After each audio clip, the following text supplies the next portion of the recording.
दिन से लगातार कथा चल रही है। यहाँ ऐसा भी नहीं है हम लोग तो 3 घंटा 4 घंटा बस सुनते हैं। वहां तो कथा जिस दिन से शुरू हुई ना दिन न रात कोई ब्रेक नहीं है, लगातार कथा चलती है। आजकल कुछ जगह कथाओं में एक और रिवाज चला है, 3 घंटा 4 घंटा की कथा में बीच में एक बार इंटरवल होता है। अपने तरफ ये प्रचलन नहीं है। हम अधिकतर जम्मू के क्षेत्र में जाते हैं जब कथा करने, तो वहां ऐसा प्रचलन है। वहां 1.5 घंटा की कथा के बाद बोलते महाराज जी यहाँ इंटरवल होता है। हमने कहा क्या होता है इंटरवल? बोले इंटरवल में चाय और आलू बांटे जाते हैं, आलू और चाय बनता है वहां इंटरवल। हमने कहा नहीं, हमारे यहाँ तो ये रिवाज नहीं है। तो हम तो जब कथा करने जाते हैं हम बिल्कुल कोई इंटरवल नहीं करते। पर वहां जब सुखदेव और परीक्षित कथा सुन रहे थे, सुना रहे थे, तो 4 दिन से परीक्षित जी लगातार कथा सुन रहे हैं। ना एक भी बार भूख लगी ना प्यास लगी। प्रभु मुझे लगता है ये कथा औषधि है, संसार के रोगों से निवृत्त कर देती, पता ही नहीं चलता।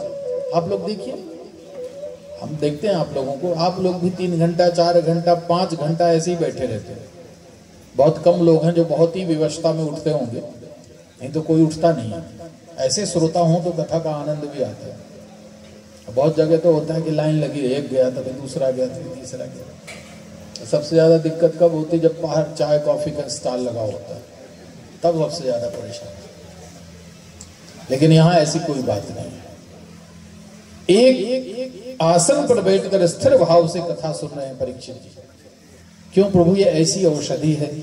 औषधि तो ज्यादातर कड़वी होती है, लेकिन ये औषधि है श्रोत्र मनोभिरामात्, कानों को सुनने में बड़ी मीठी लगती है। तो कौन सा ऐसा व्यक्ति होगा जो उत्तम श्लोक भगवान की कथा न सुनना चाहे बिना पशुघ्नाथ? माने परीक्षित जी कह रहे हैं जो भगवान की कथा सुनने की इच्छा नहीं करता हो उसको कसाई कहेंगे, और कुछ नहीं कह सकते। सहृदय व्यक्ति तो जरूर भगवान की कथा से प्रेम करता है।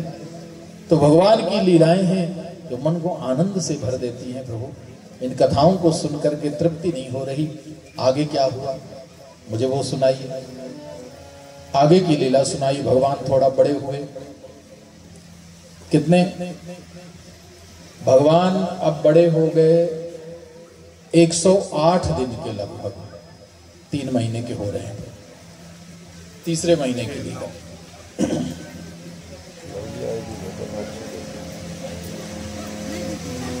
यशोदा जी ने लाला का दुलार करने के लिए गोद में लिया, दुलार कर रही थी। दुलार करते करते काम याद आ गया, भगवान को वहीं बढ़िया सुंदर श्रृंगार करके जमीन पर लिटा दिया। काम करने लगी, काम भी करती जाती, भगवान को देखती जाती। अचानक दृष्टि पड़ी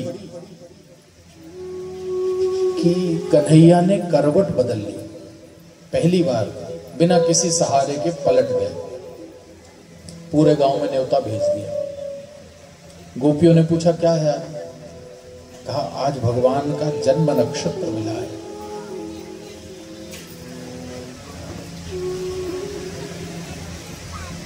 जिस नक्षत्र में जन्म हो उस नक्षत्र के आने पर उत्सव मनाना चाहिए। हम लोग जैसे जन्मदिन मनाते हैं, हमारे शास्त्रों की यह परंपरा नहीं है कि जन्मदिन मनाओ। हम लोग डेट के अनुसार मनाते हैं। 25 तारीख को हुआ तो 25 तारीख को जन्मदिन मनाएंगे। लेकिन शास्त्रों में जन्मदिन की कहीं कोई बात नहीं है। डेट से कोई जन्मदिन नहीं मनाया। यहां तक कि जन्म तिथि भी नहीं मनाई जाती। अष्टमी, एकादशी, द्वादशी ऐसा भी नहीं मनाने का विधान है। पुराणों में वर्णन है जन्म का नक्षत्र मनाना चाहिए। हम लोग साल में जन्माष्टमी मनाते हैं ना, तो आप देखते जन्माष्टमी 3 हो जाती है। तो 3 मत हैं, कोई अष्टमी मनाता है, कोई अष्टमी सुबह मनाता है। हमारे यहाँ वैष्णव संप्रदाय में भगवान रामानुज स्वामी की आज्ञा है कि नक्षत्र बनाना, जिस दिन रोहिणी नक्षत्र प्रातः काल हो उसी दिन जन्माष्टमी मनाई जाएगी, चाहे वो एकादशी की तिथि क्यों ना हो जाए। क्योंकि तिथि का महत्व नहीं है, यहाँ रोहिणी नक्षत्र का महत्व है। तो ये हमारी शास्त्रीय परंपरा है कि अपना वार्षिक उत्सव जो मनाना चाहिए वो नक्षत्र के अनुसार मनाना चाहिए। अब तो बहुत लोगों को पता ही नहीं होगा कि उनका जन्म किस नक्षत्र में हुआ। पता है किसी को? आपको पता है? रोहिणी के द्वितीय चरण, रोहिणी में द्वितीय चरण में, दूसरे चरण में। देखिए, इनको पता है, बाकी लोग तो हमको नहीं लगता किसी को पता होगा। जान लीजिए। अभी पंडित जी को पत्री दिखाइएगा, पर पूछिएगा कि पंडित जी हमारा कौन से नक्षत्र में जन्म हुआ है। अपना जन्म का नक्षत्र जरूर जानना चाहिए। जन्म नक्षत्र में ही उत्सव मनाना चाहिए। साल भर में जिस महीने में आपका जन्म हुआ हो, उस महीने में एक बार वो नक्षत्र आएगा। हमारे यहाँ स्वामी जी महाराज ने हरिद्वार में श्री वेंकटेश बालाजी का मंदिर बनवाया। वहां भगवान के सुंदर प्राण प्रतिष्ठा हुई है और स्वामी जी ने उसी दिन से 20-22 वर्ष हो गए, एक बार भी वो तिथि खाली नहीं हुई। प्रत्येक महीने के श्रवण नक्षत्र के दिन वहां भगवान का उत्सव होता है, बालाजी का अभिषेक होता है और बड़ा आनंद होता है। 23-24 वर्ष हो गए। ये महापुरुषों की परंपरा है। श्रवण नक्षत्र में वेंकटेश बालाजी का प्रागट हुआ। मुख्य नक्षत्र में भगवान राम का प्रागट हुआ। रोहिणी नक्षत्र में भगवान कृष्ण आए हैं। नक्षत्रों की महिमा होती है, इसलिए आप लोग भी इंक्वायरी करिए और पता करिए कि आपका जन्म किस नक्षत्र में हुआ, और उस महीने में जब वो नक्षत्र आए तब अपने बच्चों का उत्सव मनाइए। उत्सव मनाइए, मोमबत्ती फूंक के नहीं। मोमबत्ती फूंकने का मतलब क्या होता है? 6 साल के हो गए तो 6 मोमबत्ती लगा दी, जला करके फूंक दिया। मतलब कि 6 साल तो हमने ऐसे फूंक दिए, अपने 6 साल तो फूंक दिए, और भी अभी आगे आएंगे तो फूंकते ही रहेंगे। फूंकिए नहीं, उसको उज्जवल करिए। दीपक जलाइए, दीपक जलाकर अपने आगे के जीवन को प्रकाशमय करिए। उत्सव मनाने का तरीका ये होता है। तो थोड़ा शास्त्रीय परंपरा को अपनाइए, आत्मसंतुष्टि मिलेगी आपको। मजा भले नहीं आएगा पर आनंद जरूर आएगा। मजा तो केक काटने में ही आएगा, लेकिन दीपक जलाने में जो आनंद आएगा वो केक काटने में नहीं मिलेगा आपको। आनंद लीजिए, मजा का छोड़ दीजिए। मजा लेते लेते तो 84 लाख योनियां बीत गई, मजा ही तो लिया और क्या किया। अब ये मानव योनि मिली है तो इसमें मजा नहीं, आनंद को ढूंढिए। कहाँ मिलेगा वो आनंद? कहा आज मेरे लाला का जन्म नक्षत्र है। तीसरे महीने में जब रोहिणी नक्षत्र आया तो भगवान का उत्सव मनाया गया। गोपियों को तो बस प्रतीक्षा रहती है, क्योंकि जिस दिन से गोपियों ने भगवान का दर्शन पा लिया है, जिस दिन से भगवान प्रकट हुए हैं, और गोपियों ने जिस दिन से भगवान को देखा, और संसार में अब क्या हम देखने की इच्छा करेंगे। अक्षण बताम फलविदम न परम विदामा। आगे कह रहे हैं सुखदेव जी कि नेत्र तो मिले इसीलिए हैं कि भगवान का दर्शन कर लो, और भगवान के दर्शन करने के बाद ये नेत्र और कुछ देखने की इच्छा भी नहीं करेंगे। ऐसा दर्शन है भगवान का।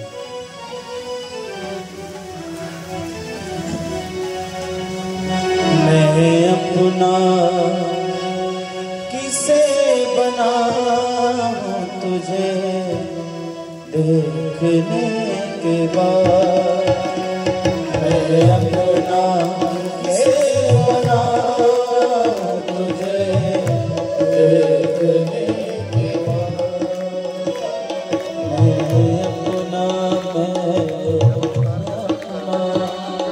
मैं अपना किसे बनाऊं तुझे देखने के बाद। मैं अपना किसे बनाऊं तुझे देखने के बाद। मैं किस जगह पे जाऊं तुझे देखने के बाद।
बांके बिहारी लाल की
देखने के बाद मैं होश में आया तुझे देखने के बाद मैं अपना किसे बनाऊं तुझे देखने के बाद मैं अपना किसे बनाऊं तुझे देखने के बाद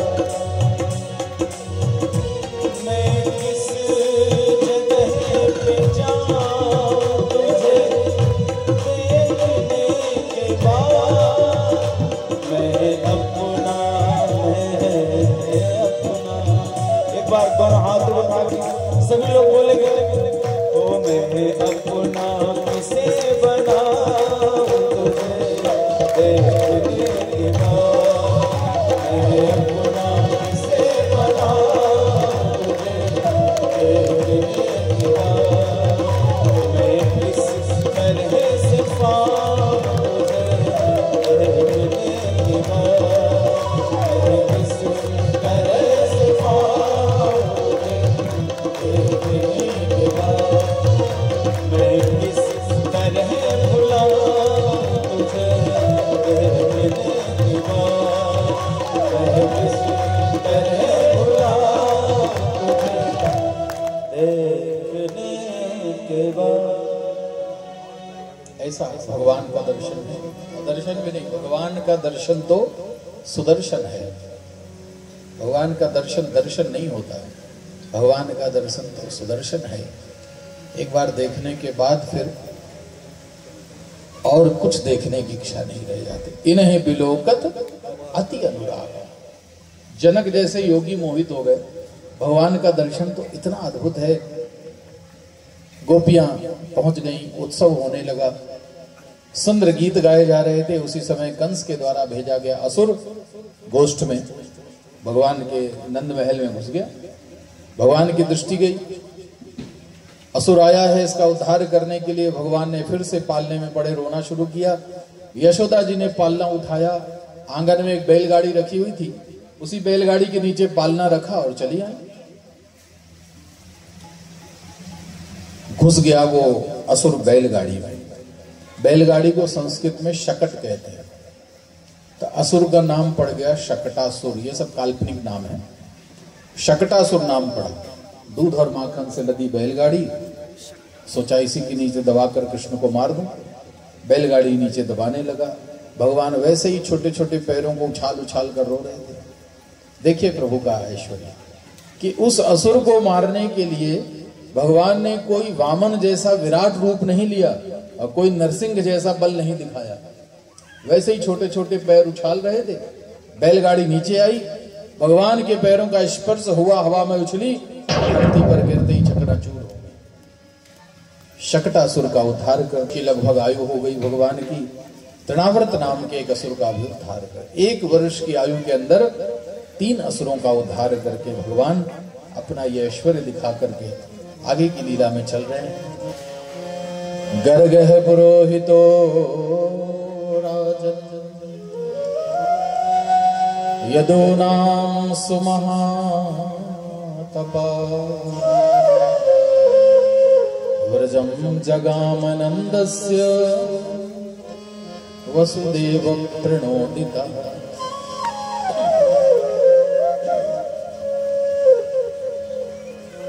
एक दिन गोकुल में गर्गाचार्य जी महाराज अपने बहुत सारे शिष्यों को लेकर के आए नहीं, भेजा गया, अपने से नहीं आए। किसने भेजा? वसुदेव प्रणोदिता, वसुदेव जी ने भेजा। क्यों? क्योंकि मेरे 2 पुत्र वहां रहते हैं, उनका संस्कार मेरे कुल की रीति के अनुसार होना चाहिए। इसलिए गर्गाचार्य जी, आप मेरे कुल के आचार्य हैं, आप जाइए। गर्गाचार्य जी आए, नंद बाबा को पता चला, बहुत स्वागत सत्कार किया, महल में लेकर के आए, सेवा की सारी व्यवस्थाएं की। सेवा की, बड़े प्रसन्न हुए गर्गाचार्य जी। कहा महाराज आपके आगमन से मैं कृतार्थ हो गया, मेरी एक इच्छा पूरी कर दीजिए। बोलो नंद जी क्या चाहते हैं? कहा प्रभु मेरे घर में दो छोटे छोटे बालक हैं, अभी तक उनका नाम नहीं रखा गया, कोई नामकरण संस्कार नहीं हुआ।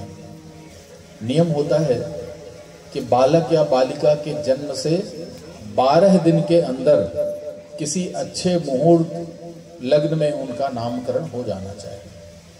अब आजकल तो खैर जरूरत ही नहीं होती, जन्म के पहले ही नामकरण हो जाता है, नाम पहले ही सोच लेते हैं। पर नियम ऐसा नहीं, नियम जन्म के बाद उसका गुण देखिए, उसके लक्षण देखिए, उसका स्वरूप देख करके उनके अनुरूप किसी संत से या ब्राह्मण के द्वारा उसका नामकरण कराना चाहिए। तो कहा मैं महाराज मेरे पुत्रों का नामकरण कर दीजिए। उन्होंने कहा मैं यदुवंशियों का आचार्य हूं, मैं नामकरण करूंगा तो कहीं कंस तुम्हारे पुत्रों पर कोई संकट उत्पन्न ना कर दे। तो आपके कुल के आचार्य हैं नंद जी शांडिल्य मुनि, आप शांडिल्य मुनि से नामकरण कराइए। कहा प्रभु उनका आशीर्वाद तो सदैव मिलेगा, वो तो आचार्य ही हैं, लेकिन आप आए हैं, आपका भी आशीर्वाद मेरे पुत्रों को मिले तो मेरे पुत्र सदैव सुखी रहें, कृपा कर दीजिए। नामकरण तो आप ही करिए, कंस को नहीं पता चलेगा, चुपचाप। ठीक है, नामकरण की व्यवस्था। गौशाला में भगवान का नामकरण हुआ, गायों से वैसे ही भगवान को बड़ा प्रेम है, तो गौशाला में भगवान के नामकरण की व्यवस्थाएं की, प्राथमिक पूजन इत्यादि संपन्न हुआ। माताएं पुत्रों को लेकर के बैठ गईं। गर्गाचार्य जी ने देखा, सबसे पहले यशोदा जी को देखा, उनकी गोद में गोरे रंग का सुंदर बालक पड़ा था। उसको देख करके कहा अजम ही रोहिणी पुत्रो। किसी को बताना नहीं पड़ता, वो तो सब त्रिकाल दृष्टा है, बिना किसी के बताए ही बता दिया यशोदा जी आपका बेटा नहीं है, ये रोहिणी जी का बेटा है। रमयन सुहृदौ गुणै है, इसमें गुण बहुत अच्छे अच्छे होंगे, इसलिए आख्यास्यते रामिति, मैं इसका नाम रखता हूं राम। बलाधिक्यात् बलम विदु, बल बहुत अधिक होगा इसलिए इसका एक नाम होगा बल। बल भी कहेंगे लोग, राम भी कहेंगे, दोनों को मिलाकर बलराम भी कहेंगे, बलदेव भी कहेंगे, संकर्षण भी इनका एक नाम होगा, ऐसे कई नाम बताए। एक बालक का नामकरण हुआ, अब दूसरे की बारी आई। रोहिणी जी की गोद में पड़े श्याम वर्ण के उस अद्भुत बालक को जब देखा, देखते ही रह गए, इतना सुंदर था। आए तो थे बालक का नामकरण करने, लेकिन जब उस बालक को देखा तो अपना ही नाम पता सब भूल गया, बिल्कुल लीन हो गए, मुस्कुराने लगे। नंद बाबा ने कहा क्या बात है महाराज जी, आप ऐसे मुस्कुरा क्यों रहे हो? कहा हमारा पूर्व परिचित का मिल गया इसलिए हंस रहे। इस बालक से आपका परिचय कैसे? तो 1 साल का बालक है, आपसे परिचय कैसे हो गया? बोले नहीं है, हर युग का परिचय है मेरा। आसान वर्णस्त गणतो अनुयुगम तनु शुक्लो रक्तस्त तथा पीतम इदानीम कृष्णताम गतम। ये हर युग में मिला है मुझे। सतयुग में जब मिला तो ये श्वेत वर्ण का था, सफेद रंग की पोशाक पहनी हुई थी। भगवान की ड्रेस बदल जाती ना रोज, तो सतयुग में मिला तो श्वेत रंग की वस्त्र पहने हुए थे। त्रेता में जब मिला तो लाल रंग के कपड़े थे। द्वापर में जब मिला तो पीत रंग के, इदानीम कृष्णताम गता। इस बार जब मिला है तो ये कृष्ण वर्ण का है। श्याम वर्ण होने के कारण मैं इसका एक नाम ही रखता हूं कृष्ण। लोग इसको कृष्ण के नाम से जानेंगे। बोलिए कृष्णचंद्र भगवान। अब भगवान का नाम हो गया, जो अनाम है भगवान अब नाम की सीमा में आ गए। नाम तो कोई होता नहीं और मिल गया नाम, एक नाम मिला भगवान को कृष्ण। प्रागम वसुदेव से कुछ जात स्तवात प्रजा, पहले कभी वसुदेव जी का भी पुत्र रह चुका है, इसलिए इसका एक नाम होगा वासुदेव। वासुदेव भगवान कृष्ण का नाम है, पर वासुदेव वैसे भगवान है। वासुदेव का मतलब जो सब जगह वास करता है, उसको कहते हैं वासुदेव। तो जब भगवान का प्रागट्य नहीं हुआ था, उसके पहले भी मनु जी महाराज ने सतयुग में भगवान की आराधना की थी तो ओम नमो भगवते वासुदेवाय। ध्रुव जी ने जब भगवान की आराधना की तो ओम नमो भगवते वासु, ये भगवान का शाश्वत नाम है। सर्वभूत निवासोसी वासुदेव नमोस्तुते। सारे जगत में जो वास करता है उसको कहते हैं वासुदेव। वही नाम भगवान का रख दिया। फिर कहा बहूनि सन्ति नामानि रूपाणि च सुतस्ते गुण कर्माण्य रूपाणि तान्यहं वेदनो जना।